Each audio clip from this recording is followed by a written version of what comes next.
Shalom, Bapak Ibu yang dikasihi oleh Tuhan Yesus Kristus. Kami mengucapkan selamat beribadah. Mari kita mulai ibadah pada hari ini dengan bangkit berdiri dan memuji nama Tuhan dari Kidung Jemaat 14, bait yang pertama dan kedua.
Marilah kita masuki ibadah kita ini dengan mengaku pertolongan kita adalah dalam nama Tuhan yang menjadikan langit dan bumi. Amin.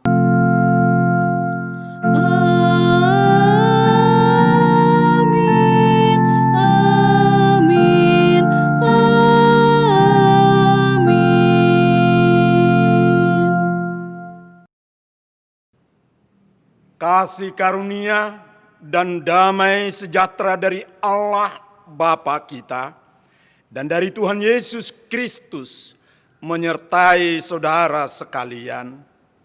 Allah memberikan hidup dan kehidupan bagi kita dalam rencananya. Dalam hidup ini, Tuhan merencanakan kita bertumbuh dan berbuah baginya. Hidup kita di dunia ini terbatas. Oleh karena itu, hidup adalah kesempatan bertumbuh dan berbuah baginya. Padahal kita hidup bersama-sama dengan si jahat yang berniat untuk menghambat pertumbuhan kita supaya kita tidak berbuah. Hal inilah yang akan kita pergumulkan dalam kebaktian hari ini dengan tema khotbah Lalang di Tengah-Tengah Gandum.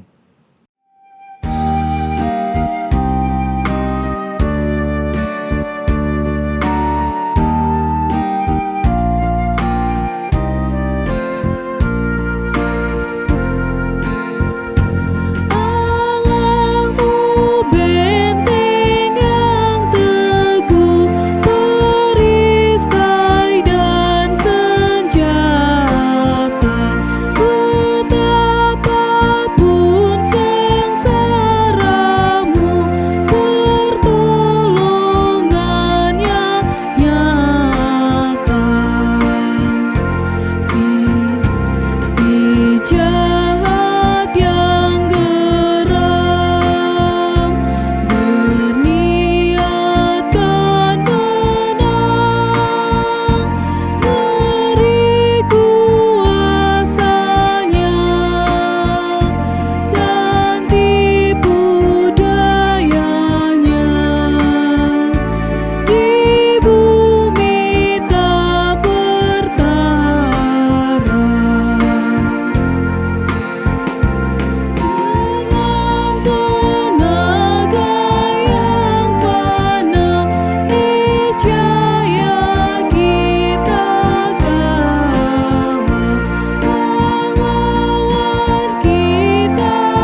Saudara-saudara yang dikasihi oleh Tuhan, Tuhan mengundang kita ke dalam ibadah kita ini dengan tangannya yang terbuka. Marilah kita datang kepadanya mengakui dosa-dosa kita dan kekurangan-kekurangan kita kepada Tuhan. Kita masuk dalam doa pengakuan dosa. Kita berdoa. Allah yang kami kenal dan sembah di dalam Kristus Yesus Tuhan Juru Selamat dunia. Yang tiada henti-hentinya Engkau berkarya di tengah-tengah ciptaan-Mu dalam dan oleh kuasa-Mu Roh Kudus, Ketiga yang Esa. Kami bersyukur karena Tuhan sendirilah yang mengundang kami di dalam ibadah ini untuk menerima rahmat dan kasih karunia-Mu bagi masing-masing kami. Ini kami datang menghampiri hadirat-Mu dengan merendahkan diri, merendahkan hati, memuji-muji dan memuliakan serta mengagungkan nama-Mu. Engkau yang setia untuk memelihara hidup kami. Dengarkanlah ya Tuhan, seru doa permohonan dan pengakuan akan kelemahan dan dosa-dosa kami. Kami berdosa terhadap Tuhan, bersalah terhadap sesama kami manusia. Oleh karena ketidakmampuan kami untuk mengasihi Engkau dengan segenap hati dan mengasihi sesama kami dengan segenap hati. Kami mohon belas kasih Tuhan untuk menguduskan dan menyucikan kami dari dosa dan kesalahan kami. Kami memohon kuasa Roh Kudus yang menguasai hati, akal budi dan menguduskan, sehingga sungguh-sungguh di dalam ibadah ini kami boleh mengalami pengudusan dan pembaharuan hidup yang dari Tuhan, baik melalui firman Tuhan maupun anugerah-Mu yang Engkau curahkan di tengah-tengah peribadahan kami ini. Dalam nama Yesus Kristus kami berdoa. Amin.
Bapak, Ibu, Saudara yang dikasihi oleh Tuhan, marilah kita bangkit berdiri untuk menerima berita anugerah dari Tuhan.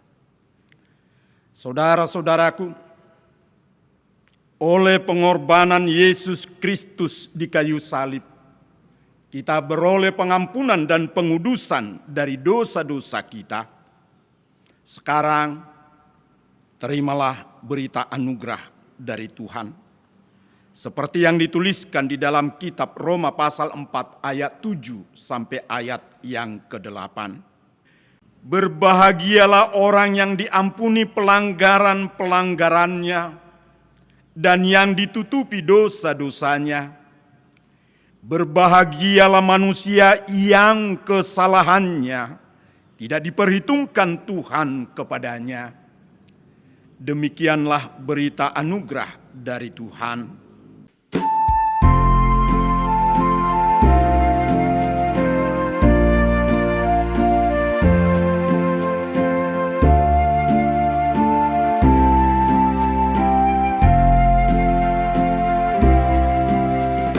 Ajaib benar anugerah pembaru hidupku. Ku hilang buta bercela, olehnya ku sembuh. Ketika insafku cemas, sekarang ku lega. Syukur bebanku telah lepas berkat anugerah.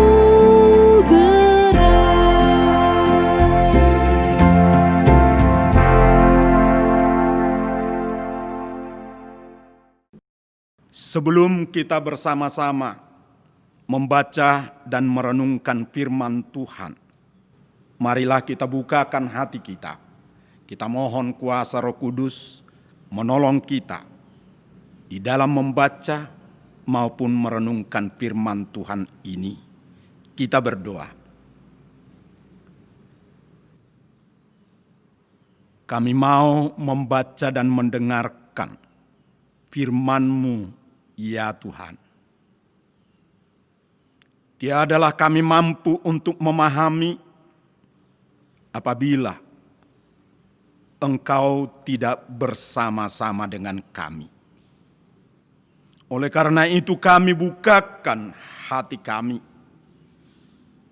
Sebelum kami membaca dan mendengarkan firman Tuhan, kami memohon kuasa-Mu, Roh Kudus, untuk menguasai hati, akal budi dan pikiran kami. Membukakan mata rohani maupun telinga rohani kami kepada firman-Mu ini. Dan jauhkanlah kami dari kuasa-kuasa si penggoda. Berfirmanlah Engkau ya Tuhan, kami siap untuk menjadi pelaku-pelakunya. Dalam nama Yesus Kristus kami berdoa. Amin. Firman Tuhan yang akan kita renungkan dalam kebaktian kita hari ini terambil dari Injil Matius pasal 13 ayat 24 sampai ayat yang ke-30 ditambah dengan ayat 36 sampai ayat 43. Matius pasal 13 ayat 24 sampai ayat 30 dan ayat 36 sampai ayat yang ke-43. Saya akan bacakan kepada kita.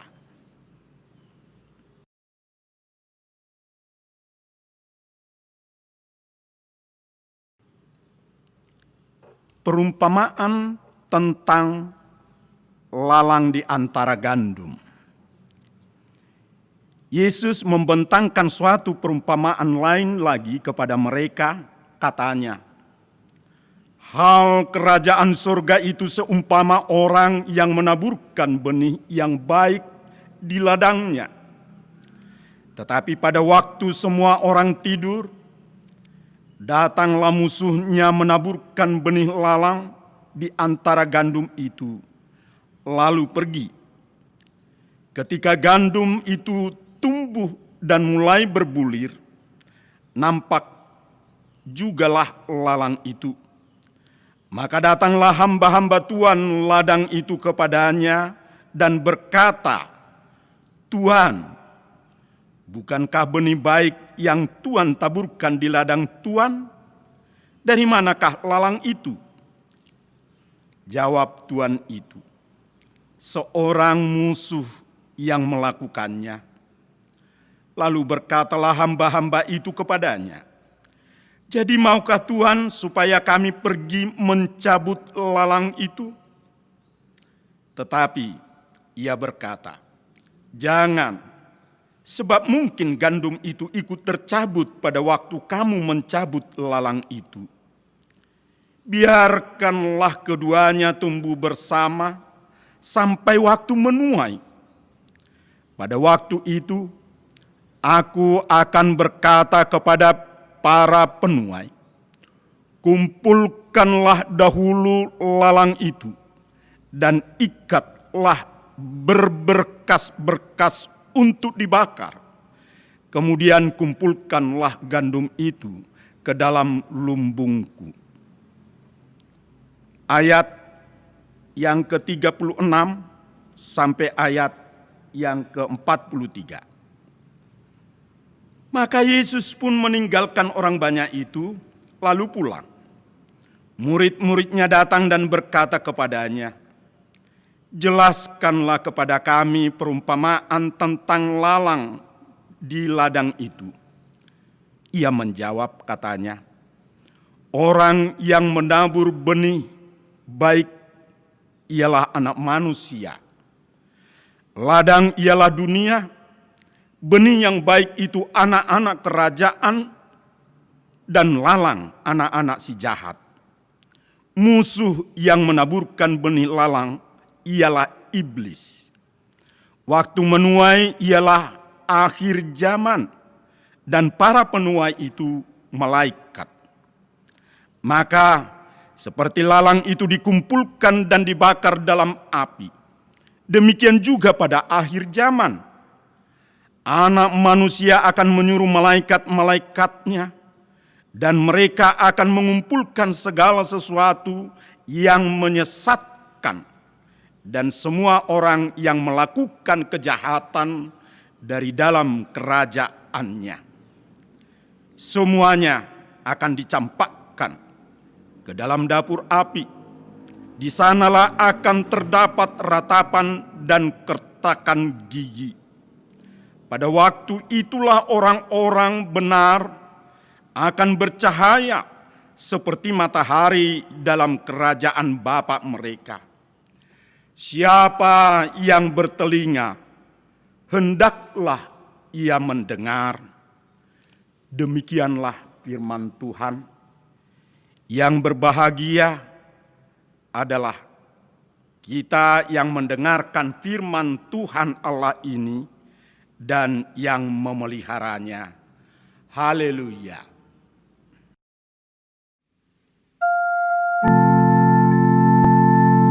Haleluya, haleluya, haleluya. Saudara-saudara yang dikasihi Tuhan, ada ungkapan yang mengatakan, jika kita menanam padi di sawah, pastilah akan tumbuh rumput. Namun jika kita menanam rumput, tak pernah tumbuh padi. Ungkapan ini mau mengatakan bahwa kejahatan selalu mengintai di saat kita berusaha untuk membangun kebenaran dan kebaikan. Sebenar apapun dan sebaik apapun kita, selalu saja akan diperhadapkan pada upaya-upaya yang menyulitkan. Inilah yang sering kita saksikan pada panggung kehidupan manusia di dunia ini. bukan hanya dalam panggung politik dan sosial, tetapi juga dalam kehidupan beragama, bergereja, maupun berkeluarga. Bagaimana kita harus bersikap menghadapi keadaan yang seperti ini? Firman Tuhan hari ini akan menolong kita. Dalam firman Tuhan yang kita baca tadi, Tuhan Yesus berkata, hal kerajaan surga itu seumpama orang yang menaburkan benih yang baik di ladangnya. Tetapi pada waktu semua orang tidur, datanglah musuh menaburkan benih lalang di antara gandum itu, lalu pergi. Ketika gandum itu tumbuh dan mulai berbulir, baru nampak lalang itu. Ayat 24 sampai ayat yang ke-26. Yesus di sini mau menjelaskan bahwa orang yang menaburkan benih yang baik itu adalah anak manusia. Sedangkan musuh yang menaburkan benih lalang adalah iblis. Waktu menuai ialah akhir zaman, ayat 39. Benih yang baik yaitu gandum adalah anak-anak kerajaan, dan benih lalang adalah si jahat, anak-anak iblis. Ladang adalah dunia ini. Mulai sejak Adam dan Hawa ditempatkan oleh Allah di Taman Eden, kebaikan dan kejahatan sama-sama hadir. Sama-sama berusaha untuk merebut hati manusia yang pertama itu. Adam dan Hawa diperhadapkan untuk memilih mau taat kepada suara Allah atau justru mengikuti suara iblis. Ternyata Adam dan Hawa memilih untuk mengikuti suara iblis. Saudaraku yang dikasihi oleh Tuhan, perumpamaan lalang di antara gandum ini, Yesus mau mengingatkan kita akan pilihan kita masing-masing dan mau mengajak kita, mengingatkan kita untuk mengintrospeksi diri. Apakah kita termasuk gandum atau lalang? Kalau kita berada pada posisi gandum, apa yang harus kita lakukan?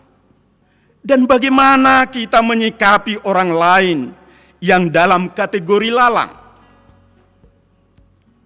Benih lalang yang ditaburkan oleh iblis bukanlah benih lalang biasa, melainkan sejenis gandum liar yang disebut geranium.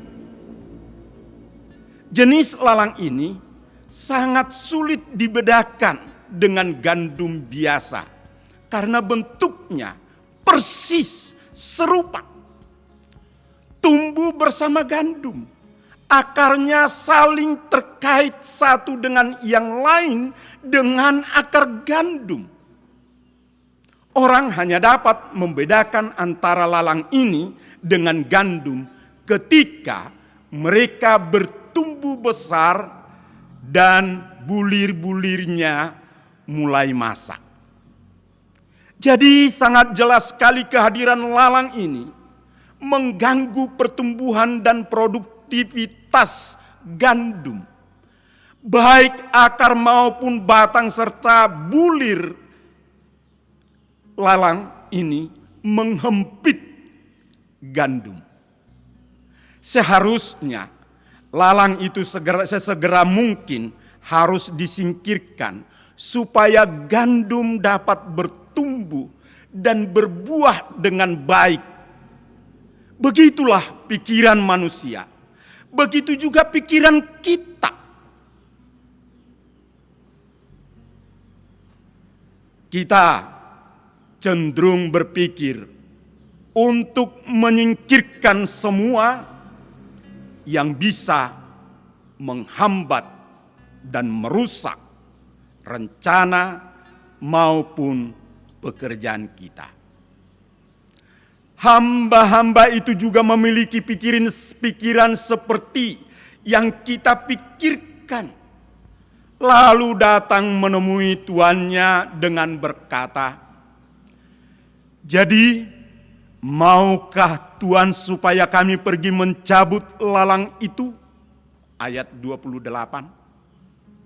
Tetapi Tuan itu berkata, "Jangan, sebab mungkin gandum itu ikut tercabut pada waktu kamu mencabut lalang itu." Ayat 29. Tuhan itu, yaitu Yesus, lebih mengutamakan gandum itu tetap hidup bertumbuh daripada menyingkirkan lalang.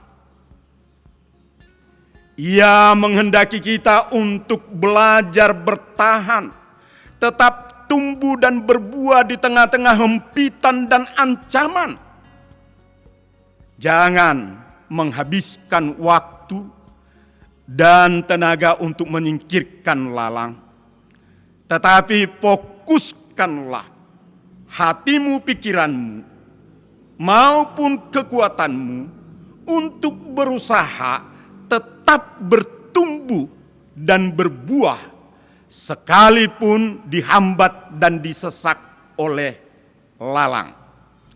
Berjuang untuk tetap bertumbuh dan berbuah lebih penting daripada usaha penyingkiran.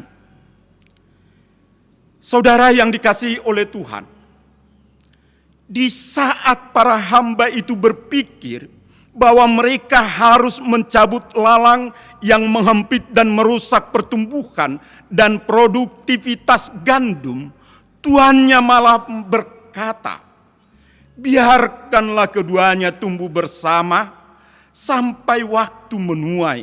Ayat yang ke-30. Di sini Yesus menggunakan frasa "biarkanlah". Kalau dalam bahasa Yunaninya "avete",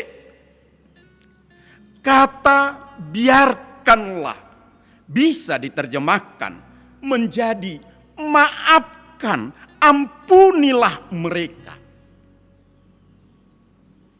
Ini juga yang dipakai oleh Yesus, frasa ini yang ketika Yesus berkata di kayu salib, "Ya Bapa, ampunilah mereka." Lukas 23 ayat 34. Siapa mereka yang dimaksud? Mereka orang-orang jahat itu. Mereka yang menyalibkan Yesus itu. Yesus adalah teladan hidup bagi kita, bagi hidup kita. Baik untuk menghadapi kejahatan. Di dalam Injil tidak ada tempat untuk menghakimi. Entah itu melalui kata-kata ataupun tindakan.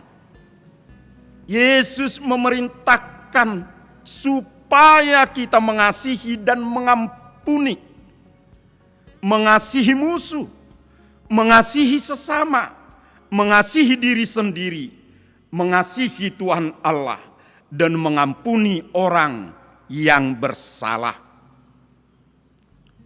Sulitkah ini untuk dilakukan?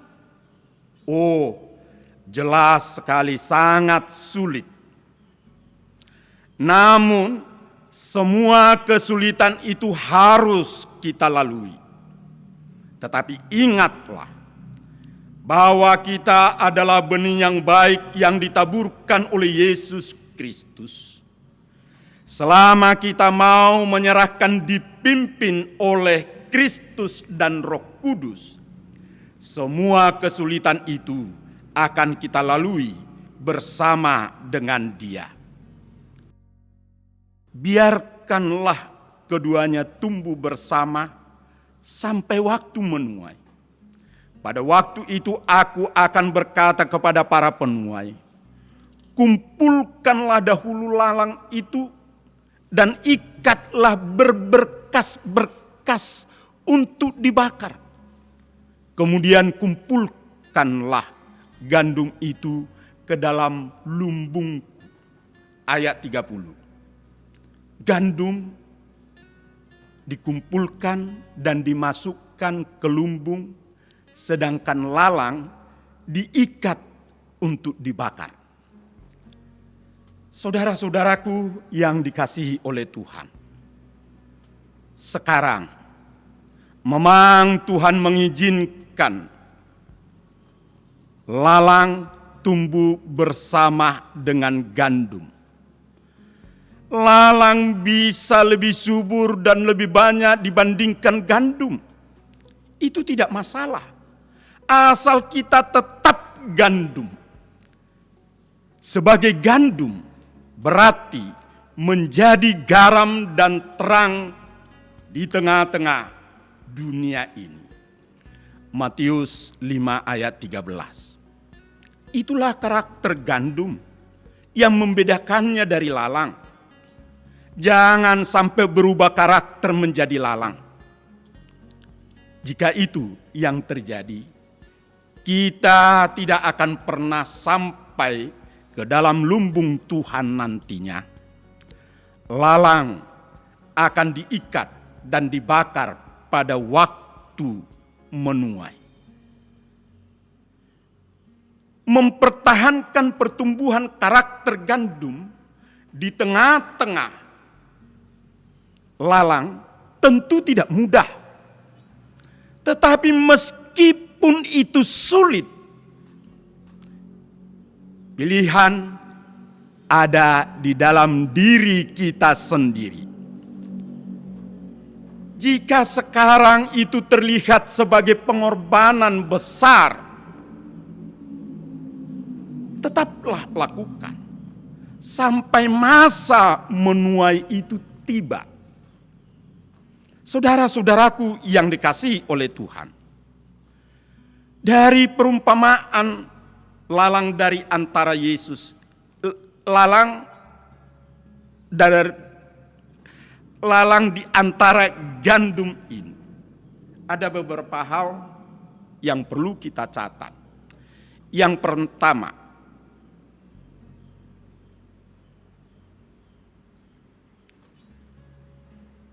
firman Tuhan hari ini telah menyingkapkan sebuah fakta bagi kita, bahwa anak-anak Allah memang harus hidup berdampingan dengan lalang ataupun orang-orang jahat.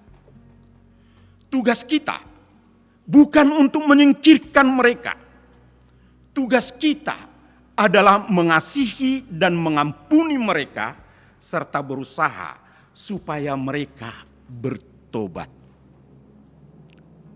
Yang kedua, kehadiran lalang akan menyebabkan banyak kesulitan bagi gandum. Kehadiran lalang menyebabkan kedukaan, sakit hati, kesusahan, tekanan mental bagi gandum ataupun bagi kita, anak-anak Tuhan. Di sini Allah memiliki maksud ataupun rencana sehingga Ia mengizinkan kita, anak-anaknya, dengan yang bukan anak-anak Tuhan hidup bersama seperti lalang di antara gandum. Adalah supaya gandum itu menghasilkan gandum yang berkualitas tinggi dan bagus. Benih yang sudah teruji dan terbukti memiliki iman dan kesetiaannya kepada Tuhan yang tahan uji.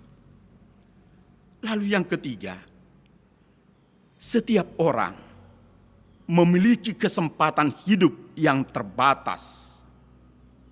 Dalam keterbatasan itulah Tuhan menginginkan kita dapat bertahan dan bertumbuh serta berbuah dan berjuang dalam kehidupan yang benar dengan berpegang teguh kepadanya.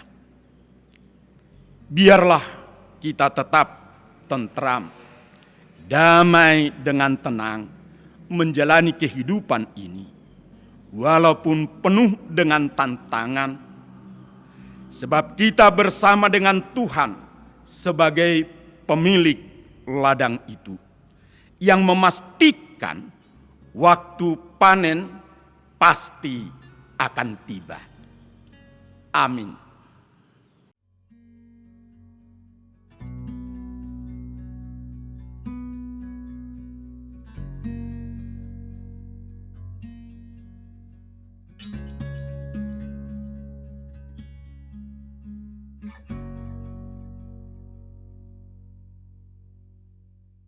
Bapak Ibu, mari kita meneguhkan kembali iman percaya kita dengan bangkit berdiri dan bersama-sama kita mengucapkan pengakuan iman rasuli yang berbunyi demikian.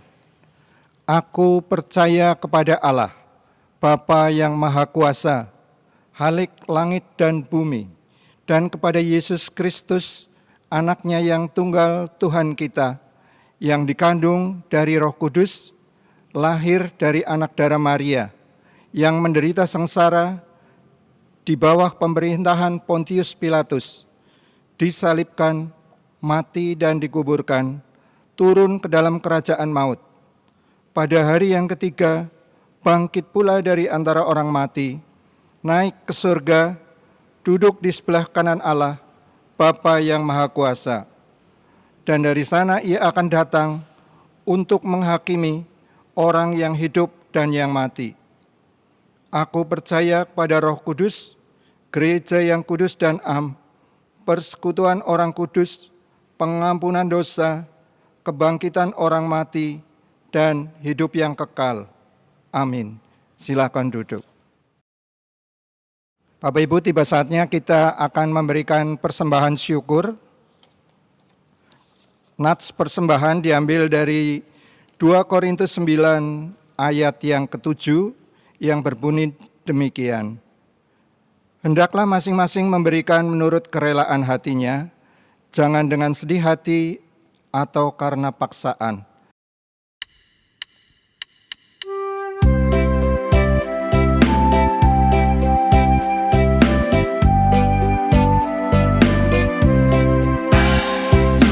Inilah rumah kami, rumah yang damai dan senang. Siapa yang menjamin, tak lain Tuhan sajalah. Alangkah baik dan indah jikalau Tuhan beserta. Sejahtera semua, sekeluarga bahagia. Bapak Ibu, mari kita bawa persembahan ini dalam doa. Tuhan Bapa Sorgawi, pada ibadah hari Minggu ini, kami hendak mengucap syukur dengan persembahan yang kami bawa masing-masing. Kiranya Tuhan mau menerima persembahan kami dan menguduskannya, agar persembahan ini boleh dipergunakan untuk pekerjaan Tuhan di gereja-Mu ini. Berkati Tuhan mereka yang akan mengelola persembahan ini, agar semuanya boleh dilakukan sesuai dengan kehendak Tuhan. Ajarilah kami, agar kami juga dapat mempersembahkan hidup kami sebagai persembahan yang hidup, yang kudus dan berkenan kepadamu. Ampunilah Tuhan akan segala dosa dan kesalahan kami. Hanya dalam nama Tuhan Yesus kami serahkan doa ini. Amin. Kita masuk dalam doa syafaat.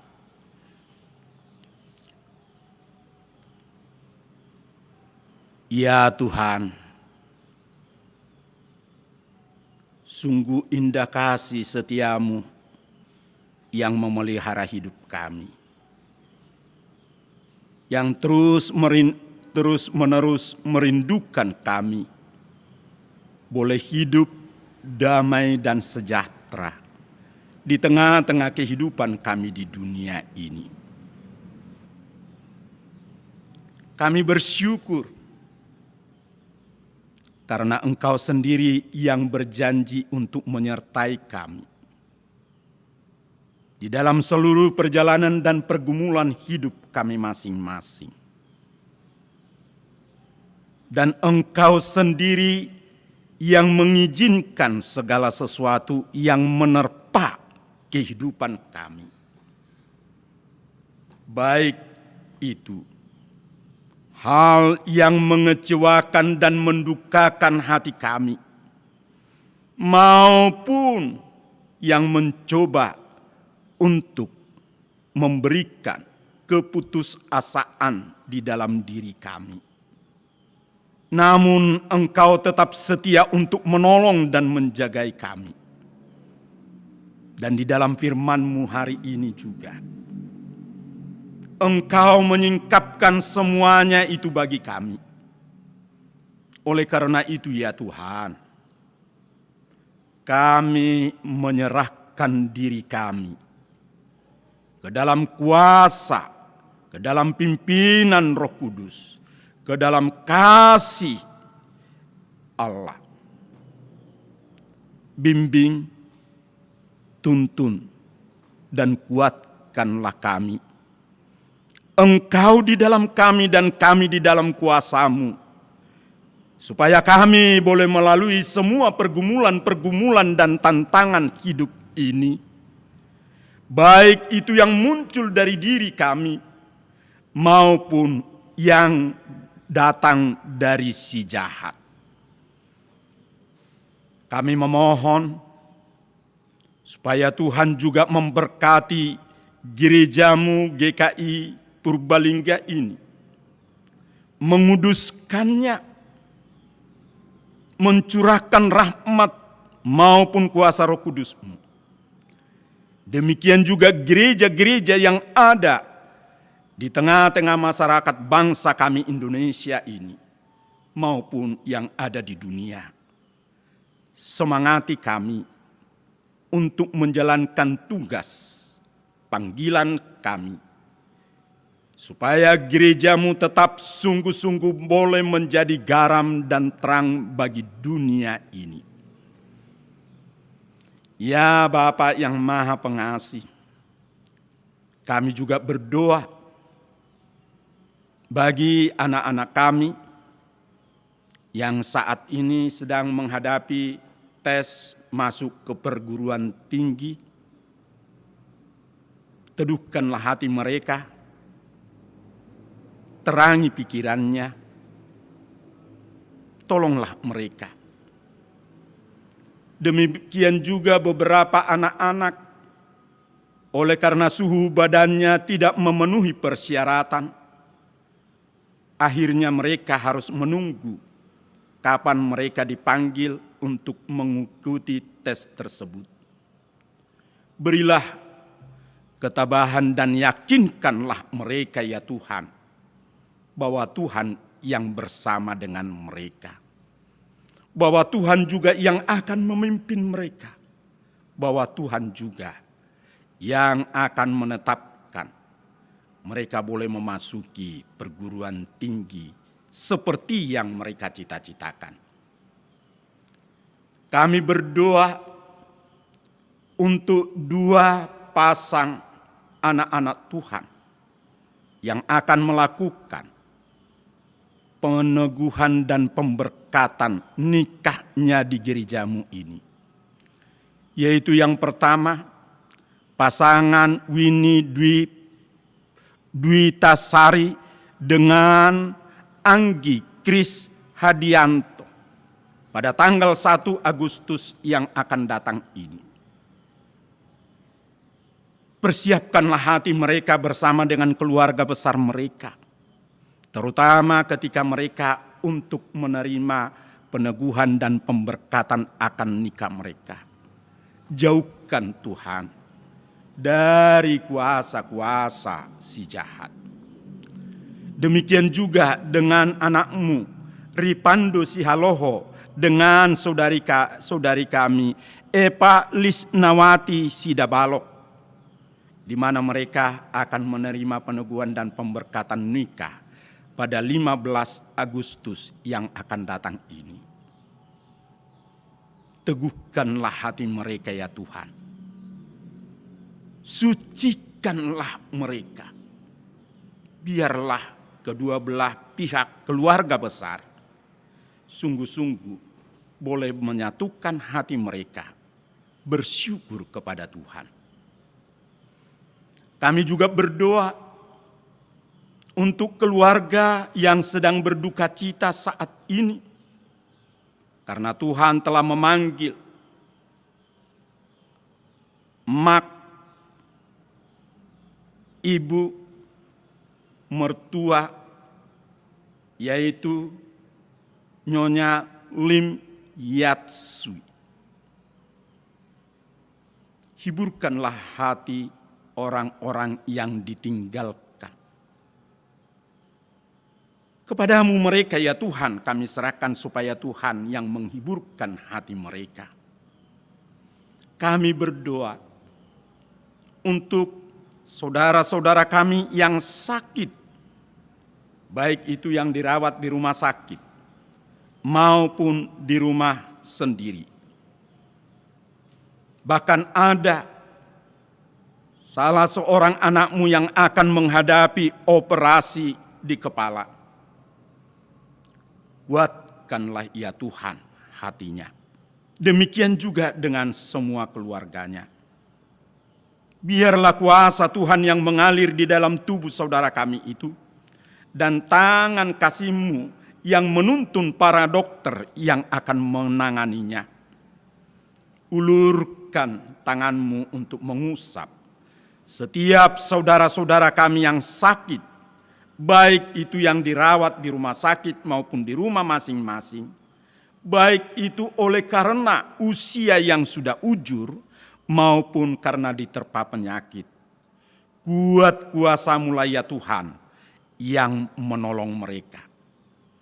Kami bersama dengan saudara-saudara kami yang berulang tahun dalam minggu ini, menaikkan syukur dan terima kasih kami kepadamu ya Tuhan. Dan kami memohon supaya di dalam usia mereka yang baru ini, lebih nyata lagi penyertaan-Mu dan kuasa-Mu. Bapa yang Maha Pengasih, curahkanlah kasih karunia-Mu bagi kami anak-anak-Mu ini. Marilah kita bersama-sama mengucapkan doa Bapa kami. Bapa kami yang di sorga, dikuduskanlah nama-Mu, datanglah kerajaan-Mu, jadilah kehendak-Mu di bumi seperti di sorga. Berikanlah kami pada hari ini makanan kami yang secukupnya, dan ampunilah kami akan kesalahan kami, seperti kami juga mengampuni orang yang bersalah kepada kami. Dan janganlah membawa kami ke dalam pencobaan, tetapi lepaskanlah kami daripada yang jahat, karena Engkaulah yang empunya kerajaan dan kuasa dan kemuliaan sampai selama-lamanya. Amin.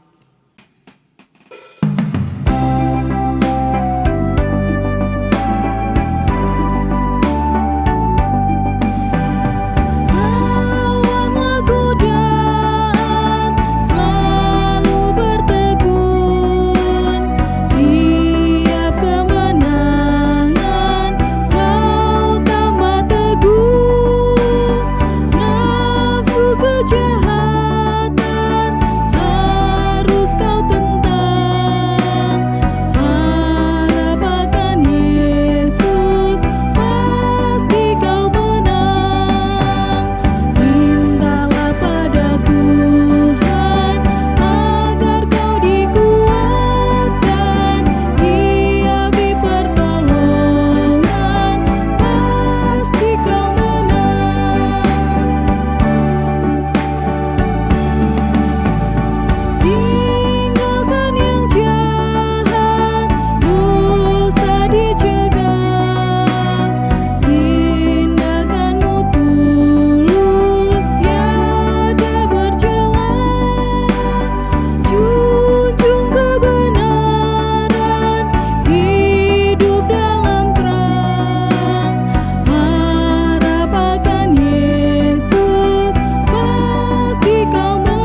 Arahkanlah hatimu kepada Tuhan.